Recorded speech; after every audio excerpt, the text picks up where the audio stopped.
அனைவருக்கும் வணக்கம். துலாம் ராசிக்காரர்களுக்கு மார்ச் 2ஆம் தேதி முதல் ராசியின் அதிபதியான சுக்கிரனின் நட்பு கிரகமாக இருக்கக்கூடிய புதன் நீச்சம் பெறுகிறாருங்க. அவர் நீச்சம் பெறுவதால் காத்திருக்கும் அதிர்ச்சியாக எந்தெந்த விஷயங்கள் அமைகின்றன என்பதை சற்று விரிவாக பார்க்கலாம் வாங்க. ராசியின் அதிபதியான சுக்கிரனின் நட்பு கிரகமாகவும் புதன் செயல்படுகிறார். புதனின் பார்வையிலும் சுக்கிரன் நட்பு கிரகமாக இருக்கிறாருங்க.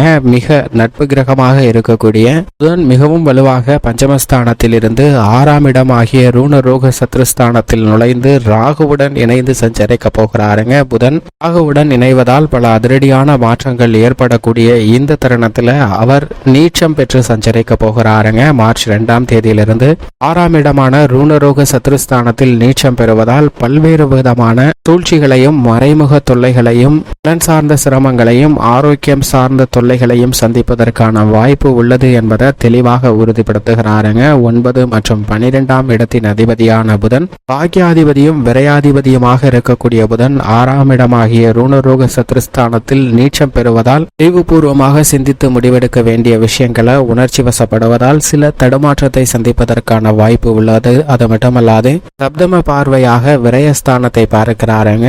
7ஆம் பார்வையாக 12ஆம் இடத்தை பார்ப்பதால் விரய செலவுகளும் அதிகரிப்பதற்கான ஒரு சூழ்நிலை துலாம் ராசிக்காரர்களுக்கு உருவாகிறது என்பதை தெளிவாக உறுதிப்படுத்துகிறாருங்க.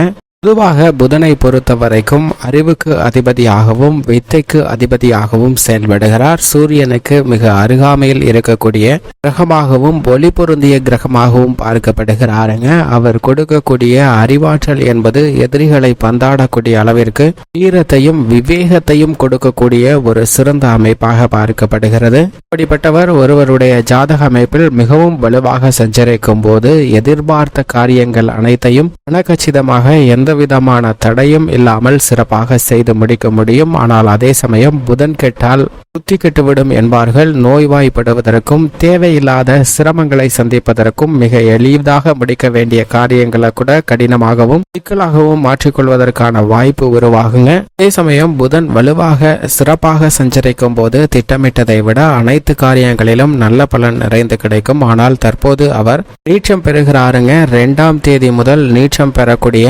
நீச்சம் பெறுவதால் சற்று சாதகமற்ற ஒரு அமைப்பாக தான் பார்க்கப்படுகிறது. மீன ராசியில் அவர் நீச்சம் பெற்று சஞ்சரிப்பதால் காத்திருக்கும் அதிர்ச்சியாக சில விஷயங்கள் உணர்வு பூர்வமாக எதிர்கொள்வதால் சிக்கல்களை சந்திக்க வேண்டிய ஒரு சூழ்நிலை ஏற்படுவதற்கான வாய்ப்பு உருவாகிறது. எனவேதான் இந்த தருணத்தில் மிக அதீத கவனமும் விழிப்புணர்வும் நிச்சயமாக தேவைப்படுகிறது என்பதை தெளிவாக உறுதிப்படுத்துகிறாருங்க. உதாரணமாக ஒரு நாட்டை ஆளக்கூடிய ராஜா தனது சாம்ராஜ்யத்தை மிகவும் வலுவானதாக மாற்ற வேண்டும், தனது மக்கள் சிரமமில்லாமல் இருக்க வேண்டும் என்ற எண்ணத்துடன் இருக்கிறார். அப்படி இருக்கக்கூடிய அந்த ராஜா நாட்டில் என்ன நடக்கிறது என்பதை உளவு பார்ப்பதற்காண்டி சில ஒற்றர்களை நியமித்துள்ளனர். அந்த ஒற்றர்களில் ஒருவன் வந்து நமது நாட்டிற்கு புதிதாக ஒருவர் வந்திருக்கிறார், அவர் யாகங்களை வளர்க்கக்கூடியவர், யாகத்தை வளர்த்து இறைவனை தரிசிக்க வேண்டும் என்ற முயற்சியில் ஈடுபட்டு 100க்கு மேல் அந்த யாகத்தை நடத்தியுள்ளார். அப்படிப்பட்டவர் நமது ராஜ்யத்தின் மலைக்கு அருகாமையில் வந்திருக்கிறார் என்று சொல்ல அவரை பார்த்தாக வேண்டும் என்று ராஜா அங்கு செல்கிறாருங்க. இந்த யாகத்தை நடத்தக்கூடிய நபர் 101வது முறையாக யாகத்தை இந்த இடத்தில் நடத்தினால் வெற்றி கிடைக்கும் என்று இங்கு தேடி வந்திருக்கிறார். அவரை பார்த்த ராஜா, எனது நாட்டில் அந்த யாகத்தை நடத்துங்க, இறைவனுடைய ஆசீர் கிடைத்தால் நிச்சயமாக எனது சாம்ராஜ்யமும் மிக பெரிய அளவுல வளர்ச்சி காணும் என்று நான் நினைக்கிறேன் என்று சொல்கிறார். உடனே அந்த யாகத்தை நடத்தக்கூடிய முதியவரும் அறிவில் சிறந்தவராக இருந்தாலும் கூட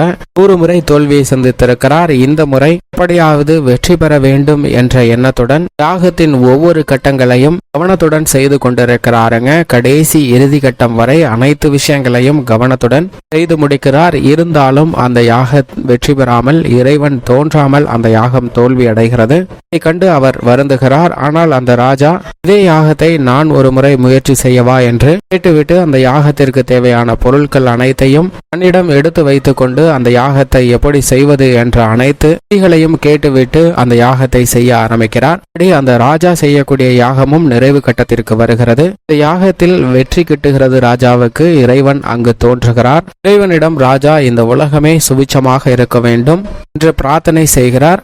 என்னுடைய ராஜ்யமும் பிறந்து விளங்க வேண்டும் என்று கேட்க அதை அப்படியே வரமாக அந்த ராஜாவிற்கு இறைவன் கொடுக்கிறார். இப்ப அந்த ராஜாவுக்கு ஒரு சந்தேகம், நான் முதல் முறை ஒரே ஒரு முறைதான் முயற்சி செய்தேன், இறைவன் தோன்றியிருக்கிறீர்கள், ஆனால் இவர் பல முறை முயற்சி செய்திருக்கிறார், ஏன் தோன்றவில்லை என்று கேட்க, இந்த யாகத்தை ஒரே முறை செய்தாலும் உன்னுடைய சிந்தனை செயல் அனைத்தையும் ஒருங்கிணைத்து இந்த யாகத்தை நடத்தினால், ஆனால் அவரோ அதிகார தோரணையில் இந்த யாகத்தில் அவர் செய்ய வேண்டிய பணிகளை மற்றவர்களை ஏவி அந்த பணியை செய்கிறார். அவருடைய கவனமானது அங்கு சிதறுகிறது. அதனால்தான் நான் தோன்றவில்லை. அவர் ஒரு முறை, இருமுறை, 100 முறை அல்ல, லட்சம் முறை செய்திருந்தாலும் நான் தோன்றியிருக்க மாட்டேன் என்று சொல்கிறாருங்க. இதே போன்றுதான் நம்மளுடைய வாழ்விலும் நாம் என்ன செய்ய வேண்டும், நம்மளுடைய இலக்கு என்ன என்பதை நிர்ணயித்து அதை நோக்கி பயணிக்காமல் பல்வேறு தருணங்கள்ல கவன சிதறலால் பல்வேறு சிந்தனையும் எண்ண ஓட்டங்களும் நம்மளுடைய இலக்கை அடைய விடாமல் தடை செய்யக்கூடிய ஒன்றாக பார்க்கப்படுகிறது. அதிலும் குறிப்பாக புதன் தற்போது நீச்சம் பெறுவதால் உணர்ச்சி வசப்பட்டு சில முடிவுகளை தவறாக எடுப்பதற்கான வாய்ப்பு இருக்குங்க. எனவேதான் காத்திருக்கும் அதிர்ச்சியாக சில நிகழ்வுகள் சாதகமாக நடைபெறாமல் போவதற்கான வாய்ப்பு உண்டு. எதற்கெடுத்தாலும் முன்கோபத்துடன் அனைத்தையும் அணுகுவதாலும் திட்டமிடாமல் சில பணிகளை மேற்கொள்வதாலும் சிக்கல்களை சந்திப்பதற்கான வாய்ப்பு உருவாகிறது என்பதை தெளிவாக உறுதிப்படுத்துகிறாருங்க நீச்சம் பெறக்கூடிய புதன். மட்டுமல்லாது புதனுக்கு நட்பு கிரகமாக சூரியன், சுக்கிரன் போன்ற கிரக நிலைகள் இருக்கின்றன. சூரியனின் பார்வையில் புதன் சமகிரகமாக இருக்கிறார். புதனின் பார்வையில் செவ்வாய், குரு, சனி, ராகு, கேது போன்ற கிரக நிலைகள் சமகிரகமாக இருந்தாலும் கூட செவ்வாய் மற்றும் குரு புதனை பகை கிரகமாக பார்க்கின்றனர். ஆனால் சனி நட்பு கிரகமாக பார்க்கிறாருங்க. ராகு கேதுவின் பார்வையில் சமகிரகமாக இருக்கிறது. ஆனால் புதன் சந்திரன் ஒருவரை மட்டும்தான் பகை கிரகமாக பார்க்கிறார். ஆனால் சந்திரனின் பார்வையில் புதன் நட்பு கிரகமாக இருக்கிறார். எனவேதான் காலச்சக்கரத்தில் நட்பை கொண்டாடக்கூடிய ஒரு சிறந்த கிரகமாக புதன் பார்க்கப்படுகிறாருங்க. அப்படிப்பட்டவர் நீச்சம் பெறுவதால் இந்த தருணத்துல எந்த பணியை மேற்கொண்டாலும் உணர்ச்சி வசப்படாமல் நிதானமும் பொறுமையும் மிக அதீதமாக தேவைப்படுகிறது என்பதை தெளிவாக உறுதிப்படுத்துகிறார்.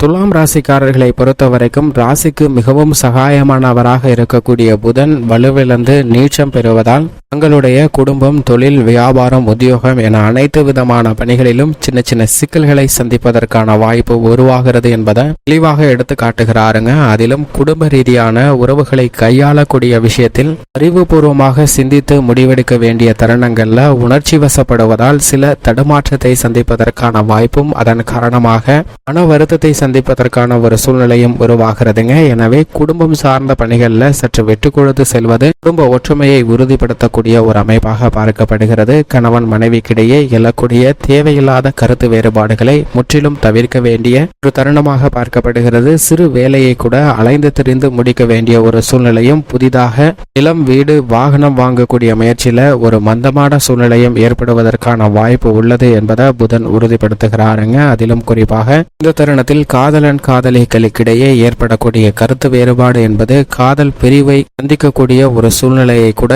ஏற்படுத்தி விடுவதற்கான சாத்தியக்கூறுகள் மிகவும் அதீதமாக உள்ளன. எனவே கவனத்துடனும் விழிப்புணர்வுடனும் இந்த தருணத்தை கையாள வேண்டிய ஒரு தருணமாக துலாம் ராசிக்காரர்களுக்கு பார்க்கப்படுகிறது. உத்தியோக ரீதியாக சனி பகவான் மிக வலுவாக இருந்தாலும் கூட அவர் நிறைந்த நன்மையை கொடுக்கக்கூடிய அமைப்பில் இல்லை, பஞ்சமஸ்தானத்தில் தான் இருக்கிறார். சனியின் நட்பு கிரகமாகவும் இருக்கிறாருங்க. புதன் நட்பை கொண்டாடக்கூடிய புதனின் அமைப்பு காரணமாக உத்தியோக ரீதியாக, தொழில் ரீதியாக நீங்கள் செய்யக்கூடிய சிறு தவறு கூட மிகைப்படுத்தி காட்டப்படுவதற்கான வாய்ப்பு இருக்கிறது. எனவே இந்த தருணத்தில் அதீத கவனமும் விழிப்புணர்வும் நிச்சயமாக துலாம் ராசிக்காரர்களுக்கு தேவைப்படுகிறது. அது மட்டுமல்லாது உங்களுடைய தொழில், வியாபாரம், உத்தியோகம், குடும்பம் சார்ந்த விஷயங்கள்ல ஏற்படக்கூடிய சிக்கலை தீர்ப்பித்து வைப்பதற்காக மூன்றாம் நபரின் தலையீடு இருந்தால் அதை நிச்சயமாக தவிர்த்து விடுங்க. மூன்றாம் நபரின் தலையீட்டால் சில வில்லங்கங்களை அதீதமாக சந்திப்பதற்கான வாய்ப்பு ஏற்படுமே தவிர ஒரு எளிய தீர்வு கிடைப்பதற்கான சாத்தியக்கூறு இல்லை என்பதை நீச்சம் பெறக்கூடிய புதன் உறுதிப்படுத்துகிறாருங்க. கலைத்துறையின் நாயகனாக இருக்கக்கூடிய ராசியின் அதிபதியான சுக்கிரன்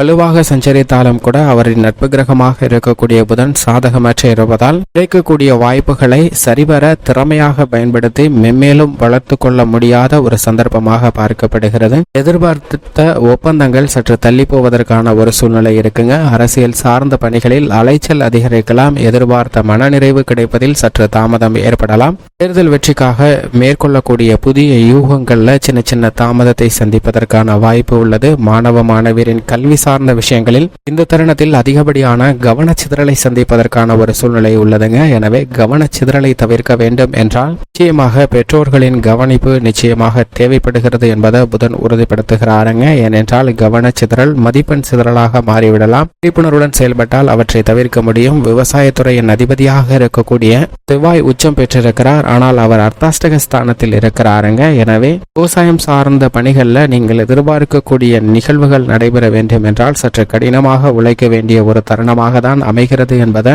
விவசாயத்துறையின் அதிபதியான செவ்வாய் உறுதிப்படுத்தினாலும் நீச்சம் பெறக்கூடிய புதன் சற்று கடினமான சூழ்நிலையாக இருக்கிறது என்பதை தெளிவாக உறுதிப்படுத்துகிறாருங்க. இந்த கடினமான சூழ்நிலைகளை தவிர்த்து நன்மை நிறைந்தவையாக மாற்றிக்கொள்ள வேண்டும் என்றால் நிச்சயமாக வாரத்தில் புதன்கிழமை விரதம் இருந்து அருகாமையில் உள்ள நவகிரக சன்னதி சென்று தீபமேற்றி வழிபாடு செய்யுங்கள். அதனோடு மட்டுமல்லாது துலாம் ராசிக்காரர்கள் மற்றவர்களின் கல்வி சம்பந்தப்பட்ட ஏதேனும் சிறு உதவி செய்தாலும் உங்களுடைய வாழ்வில் மிக சிறந்த நன்மையாக நிச்சயமாக கிடைக்கும்.